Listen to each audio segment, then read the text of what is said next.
This story is for entertainment purposes and does not claim to contain all the facts. It's a thought-provoking exploration of ideas meant to spark discussion and curiosity. For centuries, the Bible has been a cornerstone of faith, culture, and history.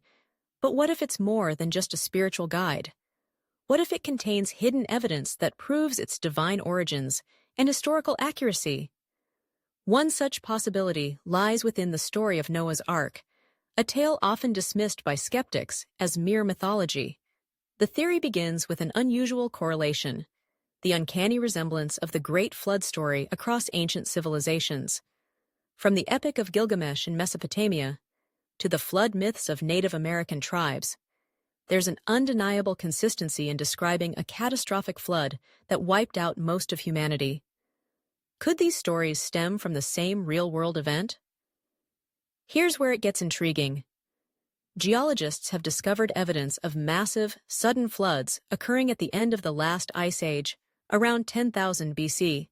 One notable event is the supposed bursting of the ice dam over Lake Agassiz, which released a torrent of water so vast that it reshaped continents. Some scientists suggest this might have inspired flood myths worldwide, but could it also confirm Noah's story? Now consider this. In 1959, Turkish pilot İlhan Durupınar spotted a strange boat-like formation on Mount Ararat, the supposed resting place of Noah's Ark. Dubbed the Durupınar site, this formation is precisely the dimensions described in the Bible, 300 cubits long by 50 cubits wide.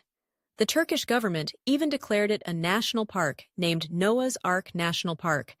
Despite skepticism from mainstream scientists, ground-penetrating radar studies in the 1980s revealed a structure buried beneath the site, complete with chambers resembling stalls or rooms.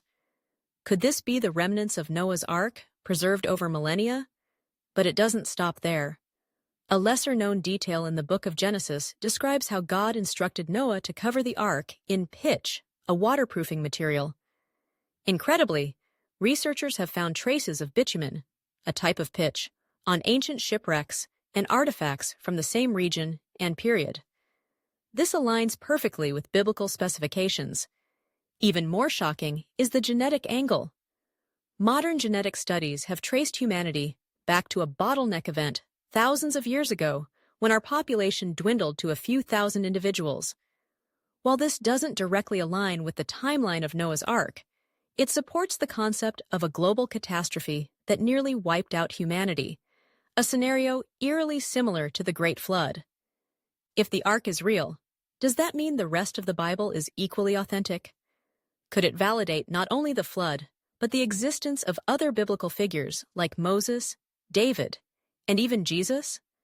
And what might this mean for humanity's understanding of our origins and our destiny? What do you think? Could Noah's Ark be buried in plain sight? And is there more to these ancient texts than meets the eye? Comment your thoughts below and don't forget to follow. The truth has a way of being buried by algorithms, and your engagement keeps these conversations alive.